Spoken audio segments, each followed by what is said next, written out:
दर्शक बंधु मु आज आपण मानक लगी एक सुंदर कहानी नहीं आसी।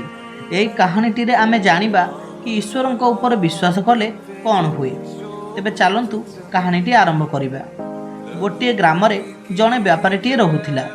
से बहुत सरचोट और ईश्वर विश्वासी लोक थिला। से तार प्रत्येक सुविधा और असुविधा रे कुहे कि हे ईश्वर जहाँ तुम्हार इच्छा। दिने से व्यापारीटी दरिया पार होई विदेश को व्यापार करी जिबाकू बाहरिला। से व्यापार को जिबा पूर्वर प्रथमे भगवान को मंदिर को गला और सेठारे भगवान को प्रणाम करी कहिला कि हे ईश्वर मु आज विदेश को व्यापार करने को जाऊँगी, तेणु मु फेरिबा जाए मोर परिवार तुमको लगिला। एतिक कही व्यापारीटी ता यात्रा रे बाहरी गला। विदेश को जिबा कारणरू ताको समुद्र पथरे एक पानी जहाज रे यात्रा करने को पड़िला। समुद्र रे जहाजटी किछि बाट यात्रा करिबा परे हठात समुद्र रे एक झड़ उठिला। झड़टी एते शक्तिशाली थिला जे ताहार विशाल ढेउरे पानी जहाजटी को बुड़ाई देला। जहाज रे थिबा सबु लोक समुद्रर अथल जल रे बुड़ी गले। हेले एही व्यापारी जनक समुद्रर ढेउरे बासी आसी एक दीप रे लागिला। व्यापारीटी बहुत समय धरी सेठारे बेहोश होई पड़िबा परे तार होश आसिला। हेले से जेतेबेले तार चतुर्पार्श्व को देखिला तो आश्चर्य होईगला, कारण से एक जनशून्य विशाल समुद्र रे घेरा होइथिबा द्वीपपुंज रे फसी जाइथिला। दूर दूर जाए केवल नील समुद्रर अथल जलराशि छड़ा आउ किछि भी दिसु नथिला। से कौन करिबो किछि भी भाबी पारिला नाही, कारण सेठारु बाहर को बाहरिबार कौनसी भी मार्ग नथिला। से एक एमिति जगार पहुँची जाइथिला जोठिकी केही भी केबे जाई नथिले। से हताश होई मुंडरे हाथ देई बसी पड़िला और दुखरे कांदिबाकू लागिला। से ऊपर को अनाई कहिला, हे ईश्वर मु तुमको विश्वास करुथिली, हेले तार फल कौन आपण एया देले।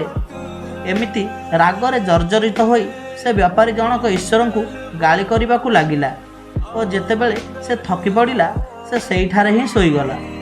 ता परदिन सकाळू जेतेबेले ताकू भोक लागिला तार निद भांगीगला। से द्वीपपुंजरे थिबा जंगल को जाई किछि फल आनी खाइला। एमिति किछि दिन बीतीगला। से व्यापारीटू सेठारे एक जंगली लोक भली रहुथिला।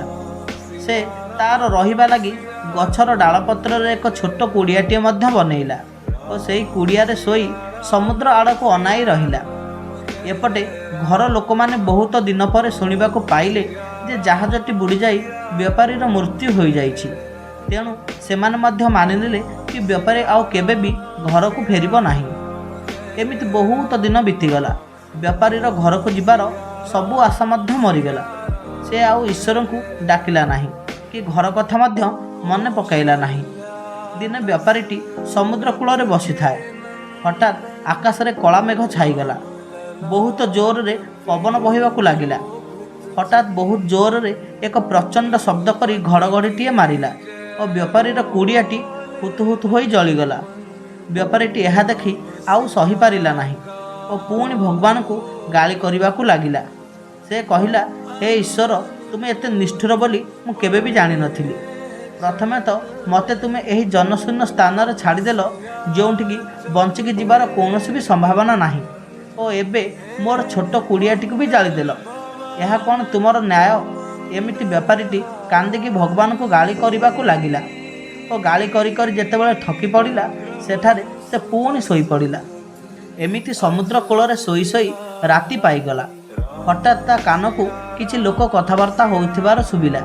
से आखि खोली देखिला जे एक विशाल जहाज और बहुत लोक ताकू उद्धार करने को आसीछंती। से लोक माने व्यापारी को पचारिले कि तुमे एमिति जगह को आसिल केमिति। व्यापारीटी कहिला कि एक जहाज दुर्घटना रे मु भासी आसी एठारे पहुँची। से लोक माने से व्यापारीटी को कहिले कि से जो जहाज रे आसीथिला ताहा समुद्र रे बुड़ी जिबा कारणरू कौनसी भी लोक बंची पारिले नाही। तुमे बहुत भाग्यवान कि भगवान तुमको रक्षा करदेले। लोकटी आश्चर्य होई सेमानकु पचारिला कि तुमे मो पाखकु आसिल केमिति। मु एठारे बहुत दिन हेला रहिलिनि, हेले केबे भी कौनसी जहाज एई बाट देई जिबार देखि नाही। तेबे तुमे माने मु एठी अछि बोली जानिल केमिति।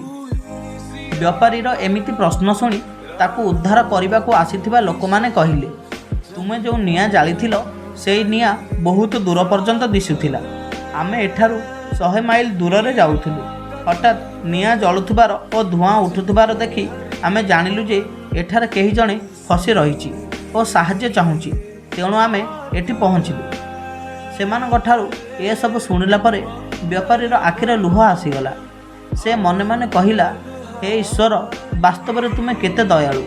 ହେଲେ ମୁଁ ମୂର୍ଖ ତୁମର ମାୟାକୁ ବୁଝିପାରିଲି ନାହିଁ ଓ ତୁମକୁ ରାଗରେ ଗାଳି କଲି।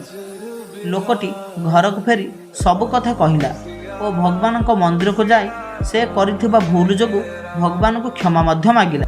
ଦର୍ଶକ ବନ୍ଧୁ, ଭଗବାନ କେତେବେଳେ ଆମ ସହ କେଉଁ ଖେଳ ଖେଳନ୍ତି ଆମେ ଜାଣିପାରନ୍ତି ନାହିଁ। ତେଣୁ ସର୍ବଦା ସେହି ପରମେଶ୍ୱର ଭଗବାନଙ୍କ ଉପରେ ବିଶ୍ୱାସ ରଖିବା ଉଚିତ ଓ ତାଙ୍କ ଇଚ୍ଛାରେ ହେଉଥିବା ପ୍ରତ୍ୟେକ କାର୍ଯ୍ୟକୁ ସମ୍ମାନ କରିବା ଉଚିତ।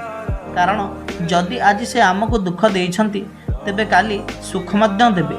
ତେଣୁ ଆମକୁ କେବେ ବି ସତ୍ ମାର୍ଗକୁ ଛାଡ଼ିବା କଥା ନୁହଁ। ଦର୍ଶକ ବନ୍ଧୁ, ଆଶା କରୁଛୁ ଏହି କାହାଣୀଟି ଆପଣଙ୍କୁ ନିହାତି ପସନ୍ଦ ଆସିଥିବ। ଯଦି କାହାଣୀଟି ଆପଣଙ୍କୁ ଭଲ ଲାଗିଥାଏ ତେବେ ଭିଡ଼ିଓଟିକୁ ଲାଇକ୍ ଓ ସେୟାର କରିଦେବେ ଓ ଏଇଭଳି ସୁନ୍ଦର ସୁନ୍ଦର କାହାଣୀ ଶୁଣିବା ଲାଗି ଆମ ଚ୍ୟାନେଲକୁ ସବସ୍କ୍ରାଇବ୍ କରିଦେବେ। ଧନ୍ୟବାଦ। ଜୟ ଜଗନ୍ନାଥ।